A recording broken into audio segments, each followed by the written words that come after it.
Welcome everyone to the China-U.S. Women's Foundation's book club entitled Two Things You Should Know.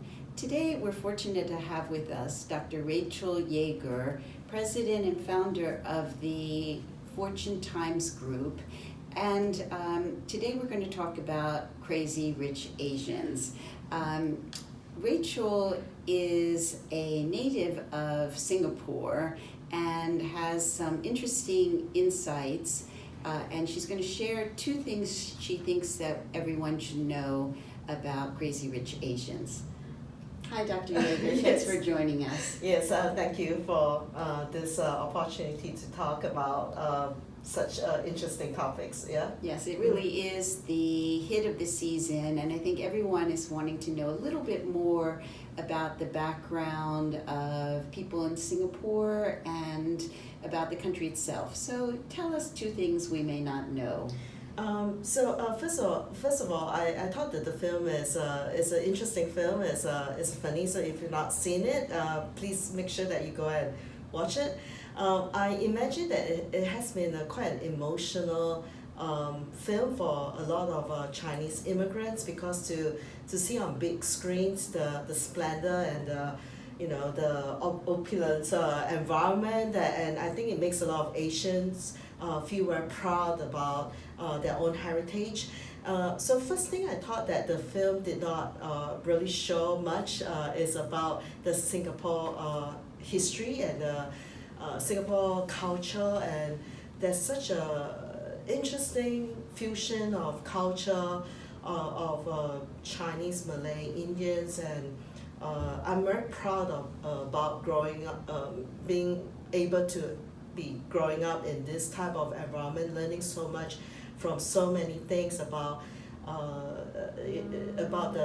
the way we live and how we can work together in terms of the food, the culture, I was sharing with Leslie just now the explosion of taste in terms of food, explosion of culture, in terms of the fusion, in terms of the clothes, the fashion.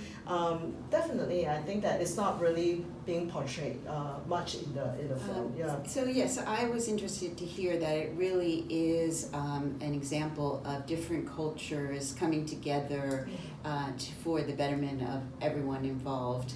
And what is the second thing people may not know? Yeah. So when you think about Singapore, and Singapore is interesting because there's a few recent events, especially with the meeting of Trump and Kim, being chosen, that they chose Singapore to be the meeting place, and many people did not realize how humble Singapore, the upbringing, the creation of Singapore is. It's a very humble beginning. My parents' generation definitely have contributed a lot in terms of the success. It was a country that was not really being recognized, and yet being recognized, because I think that it was being recognized very early on by the British in understanding there's a good geographic location in terms of trading.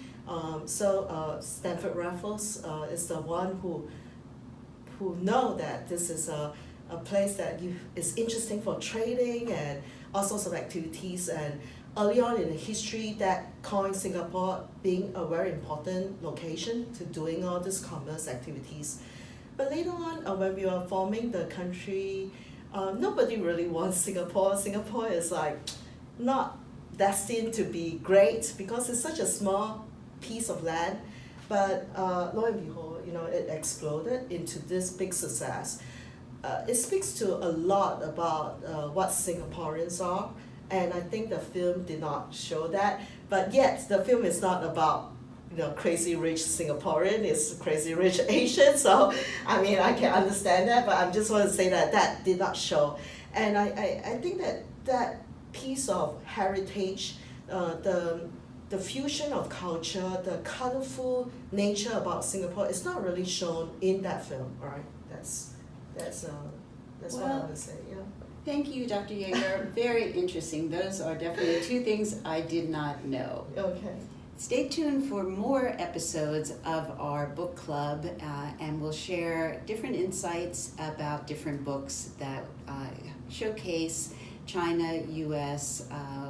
Women's stories. Thank you. Thank you. So thanks for joining us for the first episode of the China-U.S. Women's Foundation's book club, and we look forward to seeing you when we discuss other books about the China-U.S. women's experience. Thanks again.